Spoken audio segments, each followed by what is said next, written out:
അപ്പം നമുക്കൊരു ഓട്ടടൻ്റെ റെസിപ്പി കണ്ടാലോ. അപ്പോൾ പച്ചരിയൊക്കെ തലേന്ന് രാത്രി തന്നെ വെള്ളത്തിലിട്ട് വെച്ചിനി. പിന്നെ രാവിലെ അതെടുത്തുകൊണ്ട് നല്ലോണം കഴുകിങ്ങാണ്ട് മിക്സിൻ്റെ ജാറിലിട്ട് കൊടുക്കുക. ഇപ്പോൾ ഈ അരി ഇട്ട് കൊടുക്കണതിൻ്റെ പകുതി വെള്ളം ഒഴിച്ചു കൊടുത്തുകൊണ്ട് നല്ലോണം അരച്ചെടുക്കുക. നല്ലോണം ഫൈനായിട്ട് അരയണം. അങ്ങനെ 2 ട്രിപ്പ് ഞാൻ അരിയൊക്കെ അരച്ചെടുക്കുകയാണ്. അങ്ങനെ 2 കപ്പ് അരി ഞാൻ അരച്ചെടുത്തേ. നമുക്കിത് തിളച്ച വെള്ളം, വെട്ടി തിളച്ച വെള്ളം ഒഴിച്ചു കൊടുക്കണം. അപ്പോൾ ഗ്യാസ് കത്തിച്ചുകൊണ്ട് വെള്ളം തിളപ്പിക്കാൻ വെച്ചു. അപ്പോൾ വെട്ടി തിളച്ച വെള്ളം ഒരു കൈ കൊണ്ട് ഒഴിക്കുക, ഒരു കൈ കൊണ്ട് ഇളക്കിയെടുക്കുക. അങ്ങനെ കട്ട കെട്ടാതെ ഇളക്കിയെടുക്കുക. എന്നിട്ട് കുറച്ച് തേങ്ങ ചിരകി വെച്ചത് ഇട്ട് കൊടുക്കുക. പിന്നെ 2-3 ചെറിയുള്ളി അരിഞ്ഞത് ഇട്ട് കൊടുക്കുക. നല്ല ജീരകം വേണമെങ്കിൽ അത് ഇട്ട് കൊടുക്കട്ടെ, ഞാനത് ഇട്ട് കൊടുത്തിട്ടില്ല.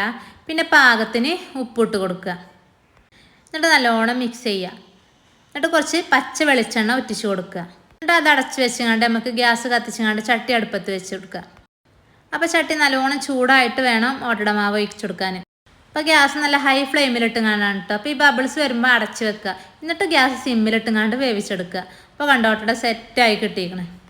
അങ്ങനെയുള്ള മറ്റുള്ള എല്ലാ ഓട്ടടയും നമുക്ക് ചുട്ടെടുക്കാം.